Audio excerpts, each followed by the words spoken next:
Hi bros, ഞാനേ ലോക എന്ന് പറഞ്ഞ സിനിമ ഉണ്ട്, കുടുംബോട്ടാണേ. നിങ്ങളെല്ലാവരും മസ്റ്റ് തിയേറ്ററിൽ പോയി തന്നെ ഈ സിനിമ കാണണം. കാരണം എന്തെന്ന് പറഞ്ഞാൽ അത്ര തിയേറ്റർ മസ്റ്റ് വാച്ച് ഫിലിമാണ് ലോക എന്ന് പറയുന്ന സിനിമ. ഈ സിനിമയുടെ ക്യാമറയെക്കുറിച്ച് പറയാനാണ് ഞാൻ ഇതിൽ വന്നിരിക്കുന്നത്. നിമിഷ് രവിയുടെ ക്യാമറയാണ് ഈ പടത്തിലുടനീളം.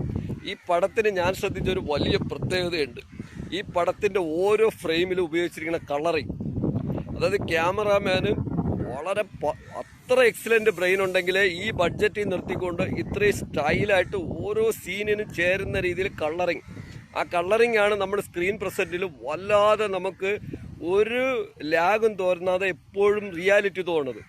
ഈ അടുത്ത കാലത്ത് ഞാൻ കഴിഞ്ഞ ആഴ്ച ഒരു 180 കോടി ഇറക്കിയ സിനിമ കണ്ടു. ആ സിനിമയാണെങ്കിൽ ഈ ഇൻഡോർ ആണെങ്കിൽ പോലും ഇൻഡോറിനകത്ത് കംപ്ലീറ്റ് ലാഗാണ്, നമുക്ക് അത്ര അൺറിയാലിറ്റി ഫീൽ ചെയ്യും.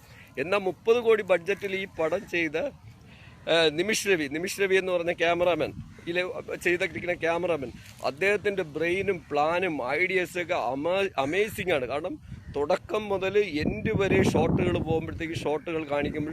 പോകുമ്പോഴൊക്കെ നമുക്ക് സെറ്റാണെന്ന് ഫീലേ ചെയ്യില്ല, ഒരു വിധത്തിൽ ഫീൽ ചെയ്യില്ല. ആ സെറ്റിനകത്ത് അതേ ഏത് ലൈറ്റിംഗ് വേണം, ഏത് രീതിയിൽ ചെയ്യണം, ക്യാമറ എങ്ങനെ ചലിപ്പിക്കണം, അങ്ങനെ ഒരു എക്സലൻറ്റ് ക്യാമറ വർക്ക് എന്ന് തന്നെ ഈ നമ്മുടെ നിമിഷ് രവിക്കും ടീമിനും പറയേണ്ടി വരും. നിമിഷ് രവി മാത്രമല്ല, അസിസ്റ്റുകളും ഉണ്ടാവും. എല്ലാവർക്കും എൻ്റെ അഭിനന്ദനങ്ങൾ അറിയിക്കുകയാണ്. സ്പെഷ്യൽ അഭിനന്ദനങ്ങൾ. അത്ര നല്ല ക്ലീൻ ബൈ ക്ലീനാണ് ഈ പടത്തിൻ്റെ ക്യാമറ. എത്ര അഭിനന്ദിച്ചാലും മതിവരാത്ത ക്യാമറ ഈ ബഡ്ജറ്റിൽ നിർത്തിക്കൊണ്ട് ആ ടീമിനെല്ലാവർക്കും ഒരു സ്പെഷ്യൽ അഭിനന്ദനങ്ങൾ തന്നെ, ഒരു പ്രെഡിക്റ്റ് ചെയ്യാത്ത അഭിനന്ദനങ്ങൾ രേഖപ്പെടുത്തുകയാണ്. 100-ൽ 100 സ്റ്റാർ തന്നെ നിങ്ങൾക്ക് തരെയാണ്. ഈ ബ്ലോഗ് കാണുന്ന എല്ലാവരും ഫാമിലിയായിട്ടും ഫ്രണ്ട്സായിട്ടും കപ്പിൾസായിട്ടും കൂട്ടുകാരായിട്ടും എല്ലാം തിയേറ്ററിൽ പോയി തന്നെ ഈ മസ്റ്റ് പടം കാണണം, ഈ ലോക സിനിമ കാണണം. ലോക സിനിമയുടെ രീതി അങ്ങനെയാണ് നിൽക്കുന്നത്. അതിൻ്റെ ഒരു ലെവൽ, ഇൻ്റർനാഷണൽ ലെവലിലാണ് ഒരു മലയാളപ്പടം ഈ ബഡ്ജറ്റ് എടുത്തിരിക്കുന്നത്. എൻ്റെ കണക്കൂട്ടലിൽ ഞെട്ടിയിട്ടുണ്ടാവും ലോകം മൊത്തം. ഈ പടം ഈ ബഡ്ജറ്റിൽ ചെയ്തിരിക്കുന്നുണ്ട്.